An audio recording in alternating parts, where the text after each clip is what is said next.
के लिए प्रश्न उत्तर लेकर मैं आया हूँ। यह वीडियो आप न्यू एजुकेशन पॉइंट के तरफ से देख रहे हैं। पहला प्रश्न है, समस्त भूमंडल में सर्वविध संपदा और प्राकृतिक सौंदर्य से परिपूर्ण देश भारत है।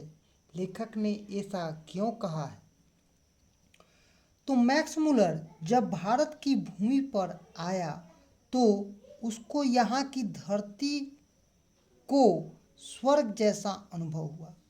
यहाँ के इतिहास, रहन सहन, रीति रिवाज, भाषा, साहित्य तथा पुरातत्व को देखकर उसने जो आनंद प्राप्त किया, उस आनंद को भाषा के रूप में व्यक्त करने ते हुए महान दार्शनिक विद्वान मैक्स मुलर ने कहा, समस्त भूमंडल में सर्वविध संपदा और प्राकृतिक सौंदर्य से परिपूर्ण अगर कोई दूसरा देश नहीं, सिर्फ भारत है।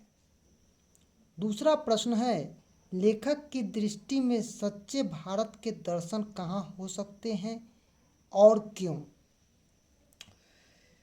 तो इसका उत्तर होगा, लेखक मैक्स मुलर की दृष्टि से सच्चे भारत के दर्शन गांव में हो सकता है, क्योंकि भारत के गांव में प्राकृतिक और प्राचीन भारतीय रीति रिवाज, भाषा, रहन सहन के तरीके तथा भारत के अवशेष गांव में अध्ययन और खोज के लिए पड़े हुए हैं, न कि कृत्रिम शहरों में।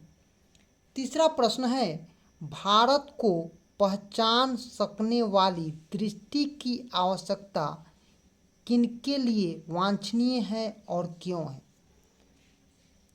तो इसका उत्तर इस प्रकार से होगा, भारत को पहचान सकने वाली दृष्टि की आवश्यकता यूरोपियन लोगों के लिए वांछनीय है, क्योंकि प्राचीन भारत ही नहीं, आज का भारत भी विविध समस्याओं के निदान में सहायक है।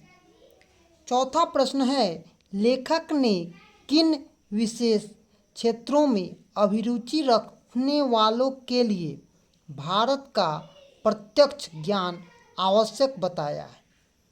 तो चौथा प्रश्न का उत्तर यह इस प्रकार से होगा, लेखक मैक्स मुलर ने भूविज्ञान, वनस्पति विज्ञान, जीव विज्ञान, पुरातत्व विज्ञान, दैविक विज्ञान, भाषा विज्ञान, इतिहास, साहित्य, कानून शास्त्र अथवा राजनीतिक ज्ञान आदि विशेष क्षेत्रों में अभिरुचि रखने वालों के लिए भारत का प्रत्यक्ष ज्ञान आवश्यक बताया है। पांचवा प्रश्न है, लेखक ने वारेन हेस्टिंग्स से संबंधित किस दुर्भाग्यपूर्ण घटना का हवाला दिया और क्यों?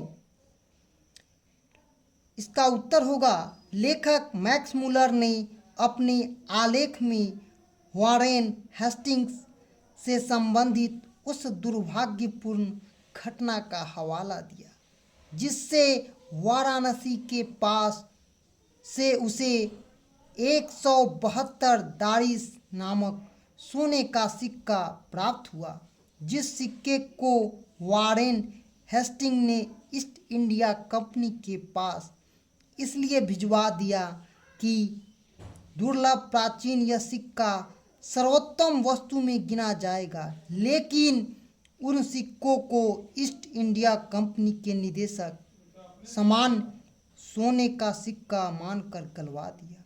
जब तक वारेन हेस्टिंग इंग्लैंड वापस आए, सिक्का गल चुका था। मैक्स मुलर ने इस दुर्भाग्यपूर्ण घटना का हवाला दिया इसलिए कि यह घटना पुनः दोहराई न जा सके।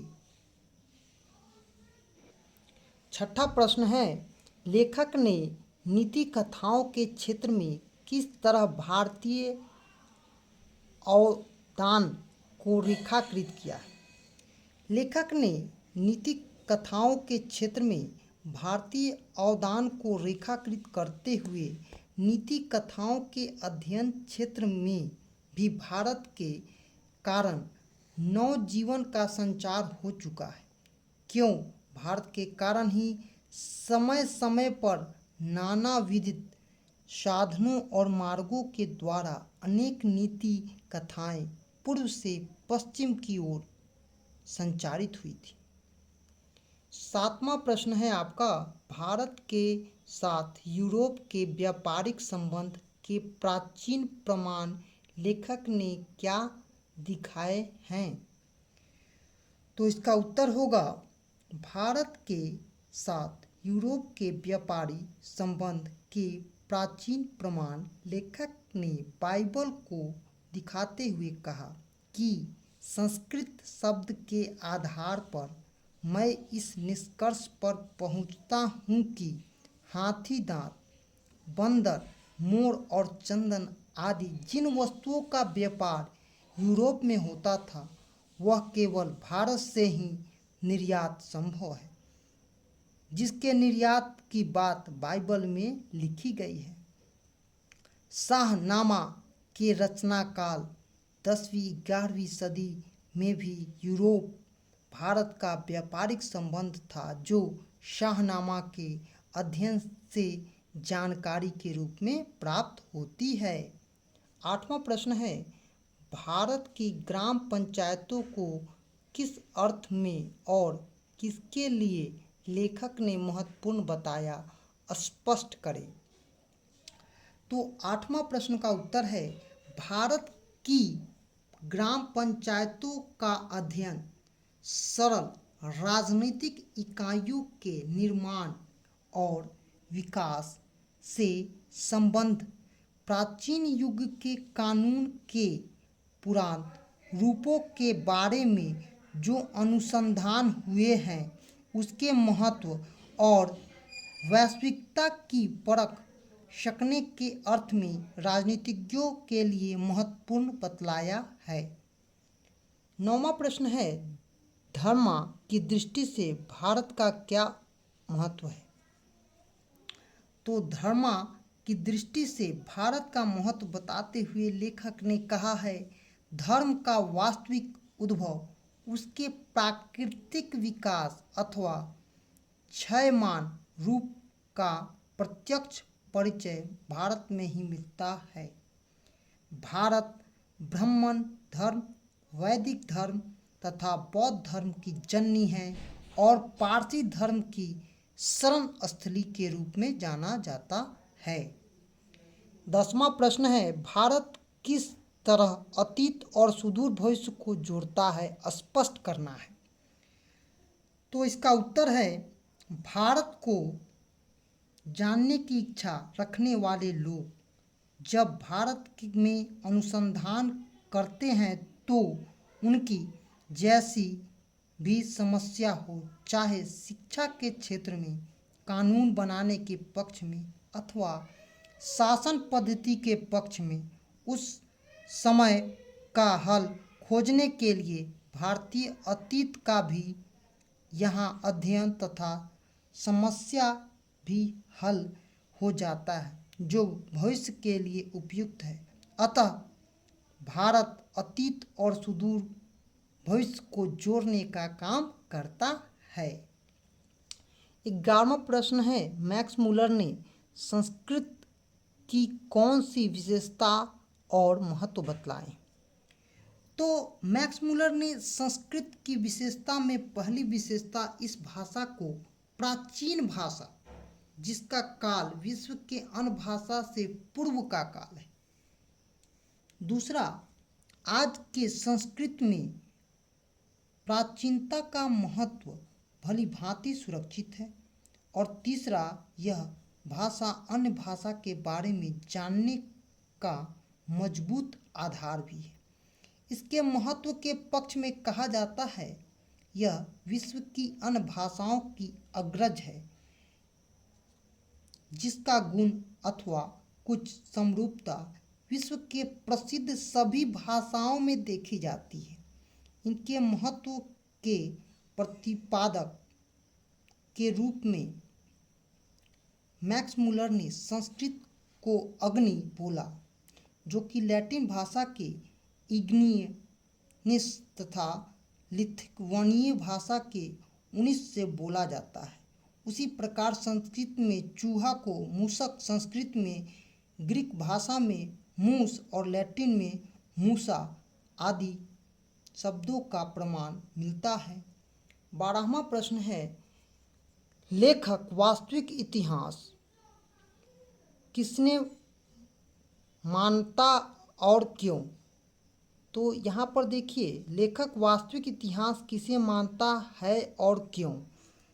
उत्तर है, लेखक वास्तविक इतिहास भारत के इतिहास को मानता है, क्योंकि मानव इतिहास के संबंध अत्यंत बहुत मूल्यवान और प्रामाणिक है। इतिहास भारत का इतिहास है, क्योंकि भारतीय इतिहास के किसी एक अध्ययन के बराबर विश्व की किसी भी देश का इतिहास संपूर्ण अध्ययन से भी अधिक महत्व रखता है, अथवा इसका साहित्य भंडार विश्व की अन्य भाषाओं के साहित्य से अधिक समृद्ध है। 13 नंबर प्रश्न है, संस्कृत और दूसरी भारतीय भाषाओं के अध्ययन में पाश्चात्य जगत को प्रमुख लाभ क्या क्या हुए? संस्कृत और दूसरी भाषाओं के अध्ययन के पश्चात पश्चिम के देशों को प्रमुख लाभ बताते हुए मैक्स मूलर ने कहा, संस्कृत तथा अन्य भाषाओं के अध्ययन से विश्व के लोग में पारिवारिक संबंध बन गया तथा इस पाश्चात्य जगत वाले जानने लगे कि मानवों का जीवन यात्रा कहाँ से प्रारंभ हुआ, कौन कौन सी मार्ग अपनाना चाहिए और कहाँ पहुँचना चाहिए। विविध भारतीय भाषाओं का अध्ययन हमें बतलाता है कि भारत के अन्य पाश्चात्य जगत का संबंध बहुत ही पुराना है। 14 नंबर प्रश्न है, लेखक ने भारत के नवोदित अधिकारियों को किसके तरह अपने देखने के लिए प्रेरित किया? तो लेखक यहाँ पर मैक्स मूलर ने भारत के नव आगंतुक अधिकारियों को सर विलियम जोन्स की तरह सपने देखने के लिए प्रेरित किया, क्योंकि भारत जो पहले सर विलियम जोन्स के समय था वही अब भी है। यहाँ आकर आप एक से एक शानदार खोज कार्य कर सकते हैं। और 15वां क्वेश्चन है आपका, लेखक ने नया सिकंदर किसे कहा है? ऐसा कहना क्या उचित है? लेखक का अभिप्राय स्पष्ट करें। लेखक मैक्स मूलर ने भारत के लिए जो शब्द प्रयोग किया है, इसमें सिकंदर विविध क्षेत्रों में अध्ययन, खोज और अनुसंधान की इच्छा से भारत आने वाले पाश्चात्य जगत के लोगों को कहा है। लेखक का कहना है कि उचित है।